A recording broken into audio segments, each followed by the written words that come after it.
When I was 12 years old, I went to a small, private school tucked away on the outskirts of Zagreb.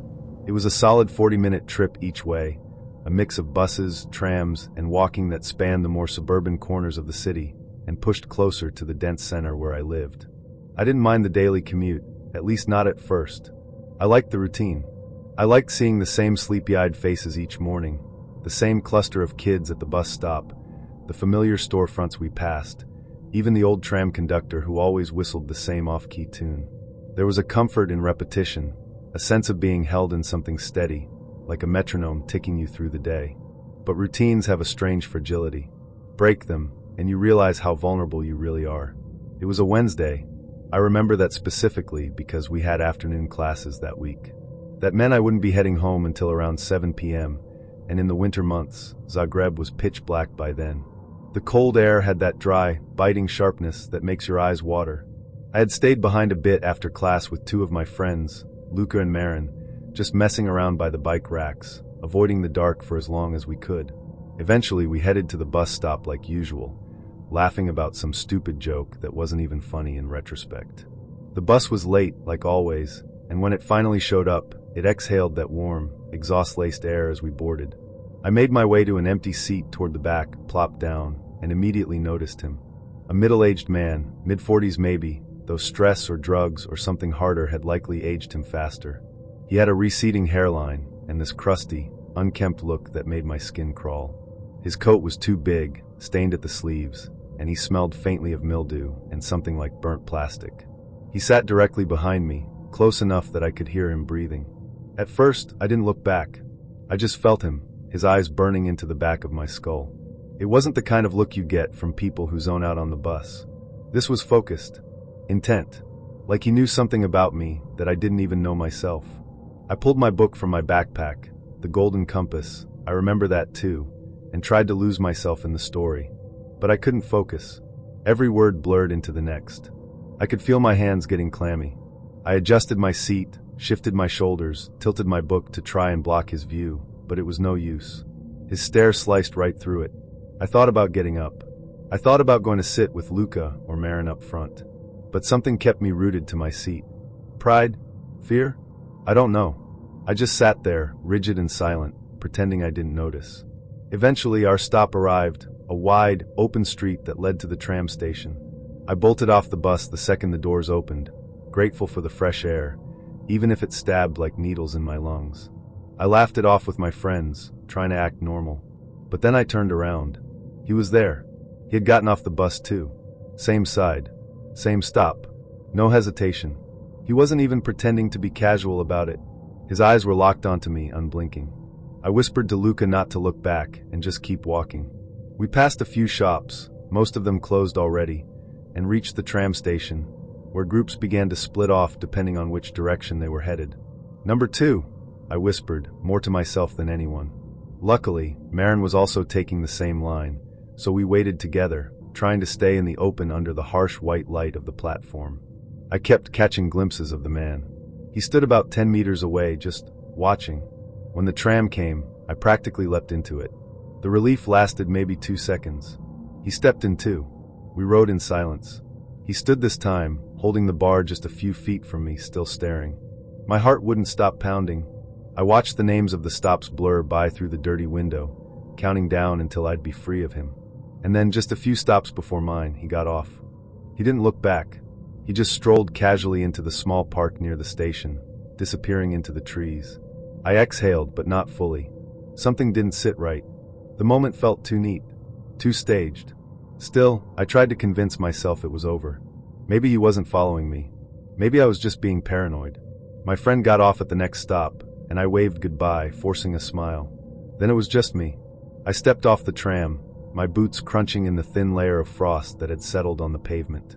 My apartment was just a 5-minute walk away through a small alley that cut between 2 older residential buildings. It was always quiet there, almost comforting in the way that dead space can be. But that night, the silence felt heavy, like the darkness itself was pressing down on me. I turned the corner into the alley. That's when I heard them, footsteps. Slow, heavy, getting faster. I didn't turn around. I didn't have to. I knew. I started walking faster. My bag bounced against my back. I could hear his pace quicken behind me. The rhythm of his boots on the cracked pavement matched my pulse beat for beat. By the time I reached the intercom, I was trembling so badly I couldn't even press the buttons right. My fingers were numb and slippery, slipping off the plastic. Then his voice. Right behind me. "Hey, how have you been, buddy?" I could smell him. Sweat, cigarettes, something else, something sour and rotten. "I saw your dad yesterday. He told me all about your new school." Every part of me froze. My dad had been in Germany for weeks on a business trip. There was no way this man had spoken to him. He was lying, and he wasn't even trying hard to make it believable.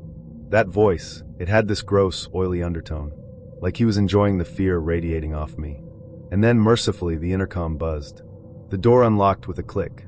I didn't wait. I shoved the door open and tried to slam it shut, but he was fast. Too fast. He wedged his foot in the gap. The door bounced back violently, nearly hitting me in the face. I ran. I didn't scream. I didn't look back. I just ran. The stairwell was dimly lit, and my legs felt like lead weights. Every step I took, I could hear him right behind me, his boots pounding on the concrete. My bag pulled me down. My breath came in short, ragged bursts. I could hear his wheezing behind me, like the sound of a dying animal. When I reached the third floor, my mom was already at the door, smiling like it was just another evening. She had no idea. I shoved her inside with everything I had and slammed the door. Locked it. Deadbolt. Chain. Everything. My mom was shouting, confused, asking what the hell was going on. But I couldn't answer. I collapsed onto the floor, heaving, shaking. I crawled to the peephole. He was there. Just standing. Not trying to knock. Not trying to get in. Just standing. He looked directly into the lens, as if he knew I was watching. His face was expressionless. Then he turned and walked away, slow and deliberate. When I finally explained what happened, my mom called the police. They came quickly, asked questions, took my statement. We reviewed the building's grainy security footage. You could see a blurry shape following me from the tram. But the angle was bad, the lighting even worse. They couldn't get a clear shot of his face. I didn't sleep that night. I barely slept for weeks. My mom started picking me up from school. I avoided public transport. Every alley became a potential trap. Every man on the street a possible predator. I developed this nervous tic, looking over my shoulder every few minutes, even when I was home. Then, 2 weeks later, we were watching the evening news when a familiar face flickered onto the screen. It was him. He had been arrested for attempted kidnapping and assault. Not just once, multiple times. He had been lurking around schools, parks, public transit stops, targeting kids who looked like they were alone. I stared at the screen, numb, while my mom wrapped her arms around me in stunned silence. I never saw him again, but I never really forgot him either. That night changed everything. And to the man who chased me, if you're ever released, I hope to God we never cross paths again. For years ago, I packed up everything I knew and left the East Coast. I'd lived in that city for over 7 years, long enough for it to stop being just a place and start feeling like a skin. It wasn't just the weathered bars or the greasy pizza joints I would miss, or the sidewalks that reeked of piss in summer heat. It was the heartbeat, the way the city moved around you, not caring if you kept up. It was intoxicating, chaotic. Home. Leaving wasn't an easy decision. I had built a life there. At the center of it all was my girlfriend of 3 years. We shared a tiny one-bedroom apartment in a creaky old brownstone that always smelled faintly of the neighbors' cooking. We had arguments about things like curtain colors and whose turn it was to unclog the drain. Stupid domestic things, but they mattered. She was the reason leaving gutted me. The move to London was for work, some promotion that looked great on paper but felt like a prison sentence. Still, it was too good to turn down. I told myself it would only be a year or two. We'd make it work. Long distance wasn't the end of the world. People did it all the time. But deep down, I knew something was unraveling. You can only stretch a thread so far before it snaps. On my last evening in the city, we decided to do something simple. No big party, no dramatic farewell, just the two of us. We grabbed some takeout, went to our favorite spot by the river, and watched the sun bleed into the skyline one last time. It was stupidly poetic. She cried a little. I pretended not to notice. I don't do well with goodbyes. Afterward, we started heading back to our apartment. I pulled out my phone to call an Uber, still trying to ignore the growing lump in my throat. In my distraction, I sent it to the wrong pickup location, a few blocks away. No big deal. We'd just jog over. We started running. It was late, maybe close to midnight. The streets were mostly empty, save for a few drunks and insomniacs. The night air was thick and sticky, and the city smelled like hot concrete and stale beer. I was holding my girlfriend's hand, laughing about something dumb to distract myself when I heard footsteps behind us. I glanced back. A woman was jogging too, maybe 30 feet behind. At first, I didn't think anything of it. She looked normal enough, early 30s, short, sharply dressed. Clutched a T-Mobile bag in one hand, the other tucked tightly into her purse like she was holding something precious or dangerous. I made a dumb joke to my girlfriend. Maybe she ordered the same Uber. We both chuckled and kept running. But she didn't stop following us. Intersection after intersection, she stayed close behind. Not close enough to touch, but too close to be coincidence. I picked up the pace. So did she. It wasn't playful anymore. It wasn't funny. Something about the rhythm of her footsteps, the way her eyes flicked from side to side like a hunted animal, made the hairs on my arms stand up. At the next crosswalk, I stopped dead. My girlfriend skidded to a halt beside me. The woman, caught off guard, stumbled past us and froze a few feet ahead. She turned to face us, her face pale and twitchy. Her eyes darted around the street like she was expecting someone, or something, to come leaping out from the shadows. Then she spoke. I need to get in the cab with you. Her voice was hoarse, frantic, barely above a whisper.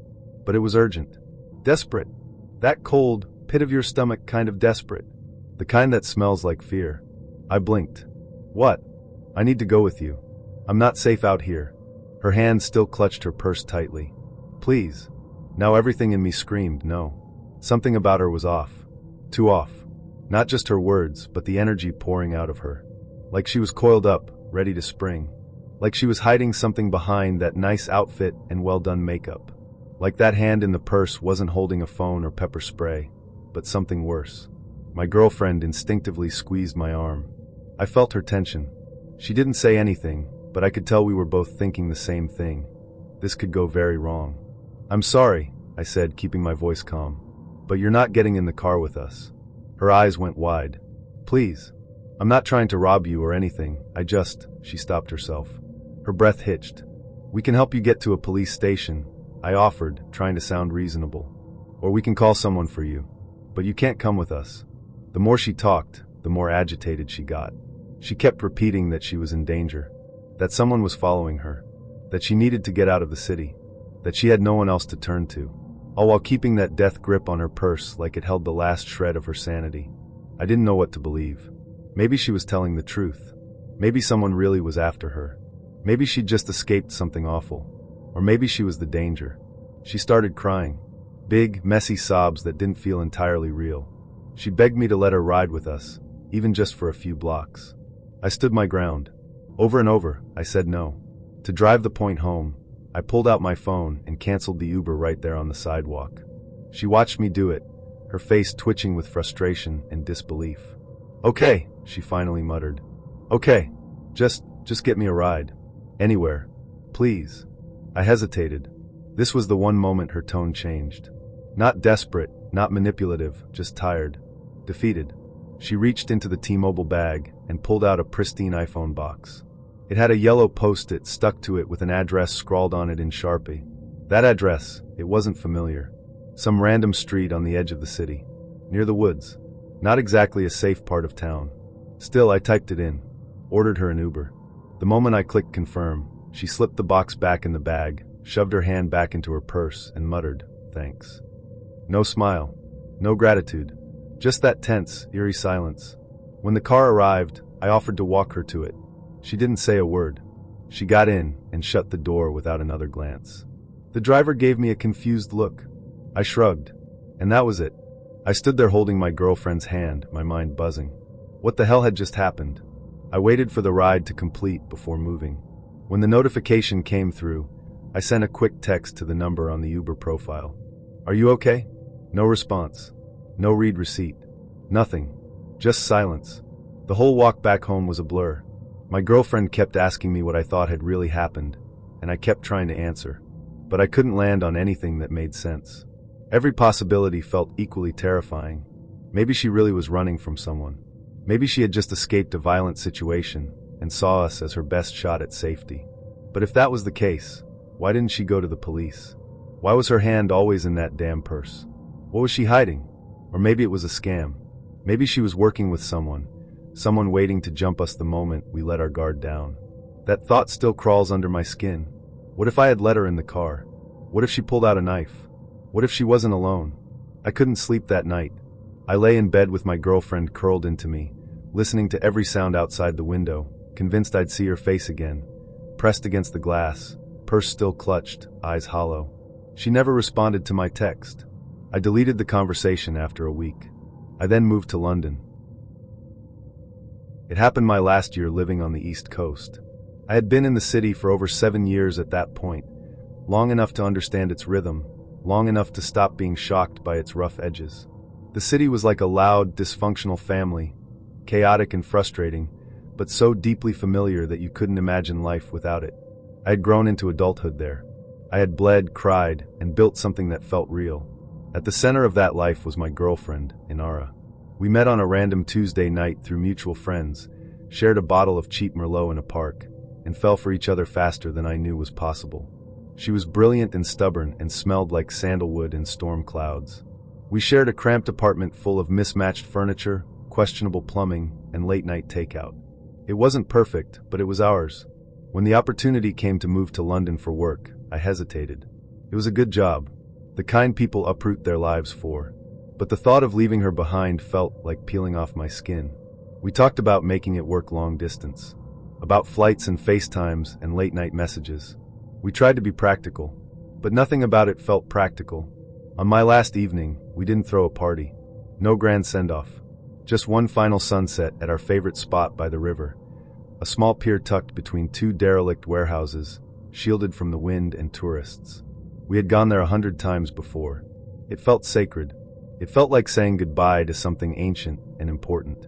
Afterward, as the sun dipped behind the jagged skyline and the air turned cold, we decided to head back for one last night together. I pulled out my phone, fingers clumsy with emotion, and ordered an Uber. I meant to send it to our current location, but in my distracted haze, I pinged it a few blocks away. "No big deal," I muttered. "It's just down the street." I grabbed Inara's hand and we jogged toward the pickup point, laughing as we ran, partly to lighten the moment, partly to chase away the looming weight of what was coming. Our footsteps echoed through the empty streets, sharp against the hush of approaching night. And then we weren't alone. A woman, maybe early 30s, started running behind us. At first, I didn't think anything of it. This was the city. People ran all the time. She looked sharp, put together. Black trench coat, ankle boots, a T-Mobile bag swinging at her side. But there was something off. Something tight and unnatural in the way she moved. Her eyes darted from side to side like she expected to be jumped at any moment. Her left hand was buried deep in her purse, unmoving, clenched. "She's probably running for her own Uber," I joked to Inara, trying to brush it off. But as we kept going, so did she. Turn after turn, light after light, she stayed close. Not enough to touch us. Just close enough to let us know she was there. Following. Pacing us. At the next intersection, I stopped. Inara did too, breath catching as she clutched my arm. The woman skidded to a halt just ahead of us. She turned, her face pale and trembling under the streetlights. Her eyes were wide, panicked. She wasn't just scared. She was on the brink of collapse. "I need to get in the car with you," she said. Her voice was calm, but beneath the surface was something fractured. Her fingers tightened around the purse like it held something sacred or deadly. Maybe both. "I'm not safe out here," she added. "Please." I didn't say anything at first. Just looked at her. Looked at Inara. Tried to piece it together. "Someone's after me," the woman said quickly. "They've been following me all night. I can't go to the cops. I just need a ride. Just let me sit in the car with you." Every alarm bell in my body went off at once. It wasn't just what she said, it was how she said it. There was a sharpness to her. Her movements were tight, deliberate, like she was performing something. Her right hand never left her purse. I couldn't see what was inside, and that was the problem. "I'm sorry," I said finally, keeping my voice firm but neutral. "You're not getting in the car with us." She looked shocked, like she genuinely didn't expect us to say no. "You don't understand," she whispered. "If I stay out here, I'm dead." "Then we'll call someone for you," I said. "The police. A shelter. But you're not coming home with us," she pleaded. For minutes. Begged. Promised she wasn't a threat. Promised she'd stay quiet, stay out of the way. But I couldn't shake the feeling that something was horribly wrong. I glanced at Inara. She was stiff, silent. Her eyes locked on the purse too. After what felt like forever, the woman relented. "Fine," she muttered. "Just get me a car. I don't care anymore." She reached into the T-Mobile bag and pulled out a brand new iPhone box with a post-it stuck on top. An address scrawled across it in messy handwriting. The only time her hand came out of that purse. I took the box and typed the address into the app. It was a street way out of the city, almost to the woods. I knew the area. Isolated. Not somewhere you ended up by accident. The Uber pulled up 5 minutes later. She got in without another word. No goodbye. No thanks. Just silence. I waited for the app to confirm the ride was complete. When it did, I texted her. "You okay?" No reply. I stared at the screen until Inara tugged at my sleeve. "Come on," she whispered. "Let's go."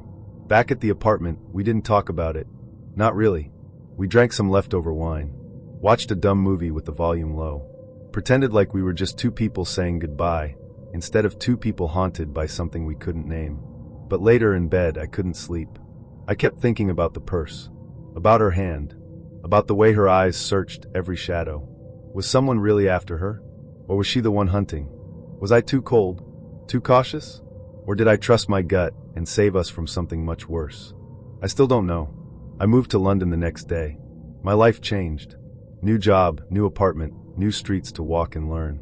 But even now, years later, I think about that night. And sometimes I still wonder, what was in that purse? This happened nearly 20 years ago, but even now, the memory still sits heavy in my chest. It surfaces on quiet nights, when the lights flicker or the silence feels just a little too still. I don't talk about it often. I used to brush it off as nothing, just a weird cab ride. But that night could have gone very differently. And in some other version of the world, maybe it did. Back then, there was no Uber, no Lyft, no apps to track your driver in real time. If you wanted a ride, you called a licensed taxi firm, gave them your address, and hoped they actually showed up. That night, I was leaving a friend's flat in Haringey after one too many cheap beers and bad jokes. It was late, maybe 10:30. Just dark enough that the streetlights cast everything in that washed-out yellow that makes even familiar places feel a little haunted. I wasn't drunk, just tired. The kind of tired that makes your limbs feel too heavy. I called a cab, using the firm my friend Alenia always used. She vouched for them, said they were reliable. Safe. I didn't even think twice. The car arrived within 10 minutes.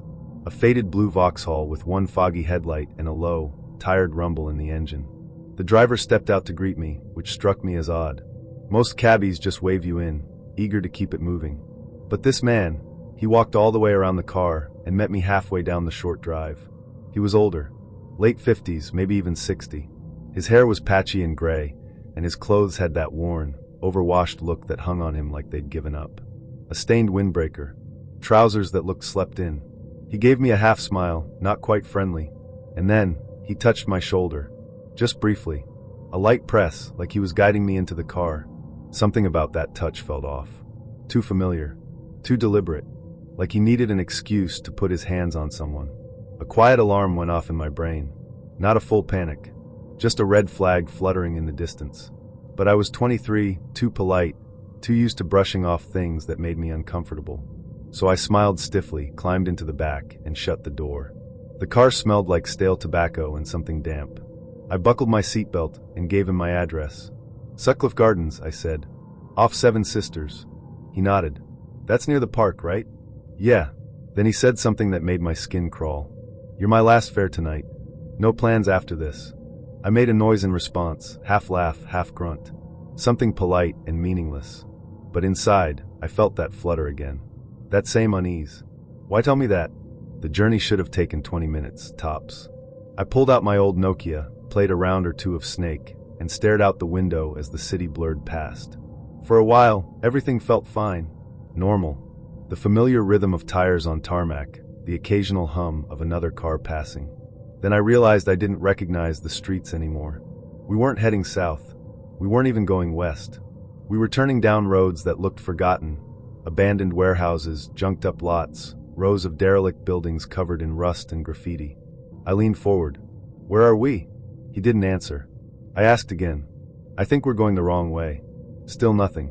His eyes stayed glued to the road, but I could see the tension in his jaw. The way his fingers gripped the steering wheel too tightly. Panic started to bloom in my chest. My brain screamed at me to stay calm, not to escalate. So I tried a different tactic. My flatmate gets paranoid if I don't check in. I told her I'd call when I got home. If I'm not there in 10 minutes, she'll call the firm. Or the police. Still nothing. But then something changed. His posture shifted. His eyes flicked to the mirror, met mine for the first time since we'd left the main road. Without a word, he turned the car around. Just like that. One wide, slow U-turn on an empty street, and we were headed back towards civilization. The silence in that car was suffocating. Every breath felt too loud. Every passing minute felt like a year. I sat there, clutching my phone, praying he wouldn't try something else. Eventually, familiar buildings came into view. Streetlights. A takeaway joint I recognized. I started breathing again. "I'm really sorry if I scared you," he said suddenly, his voice low. Didn't mean to. But the way he said it, like he was mocking me. I didn't answer. I was done playing nice. As we neared my street, I made a snap decision. My sister, Lysel, was staying at her boyfriend's place that night. That meant I'd be alone. And there was no way in hell I was letting this man know exactly where I lived. "Can you drop me at the corner shop?" I said casually. Just remembered, I'm out of milk. He didn't respond. Just nodded and pulled over. I got out, stood on the curb, watched as he drove off around the corner. Only when he was out of sight did I let out a breath I hadn't realized I was holding. I walked into the shop and pretended to browse. Picked up a bottle of water, carried it around for a bit. I didn't buy it. I was broke and I didn't need water. I just needed time. After a few minutes, I peeked out the door. There he was, parked across the street from my flat. Engine off. Lights dimmed. Just sitting there, watching. Every inch of me screamed, "Don't go home." But what choice did I have? It was late. I had nowhere else to go. I crossed the street, pretending not to notice him. Keyed into the building as quickly as I could. My fingers fumbled the lock. My heart was thudding so loudly I could barely hear anything else. Inside, I ran to the window, crouched beneath it, and peeked through the blind. Still there. Still watching. I called Alenia, whispered everything in a low voice. She wanted to call the police, but I talked her down. I was scared. More than anything, I didn't want him to know I'd reported him. What if he came back? What if he saw me again?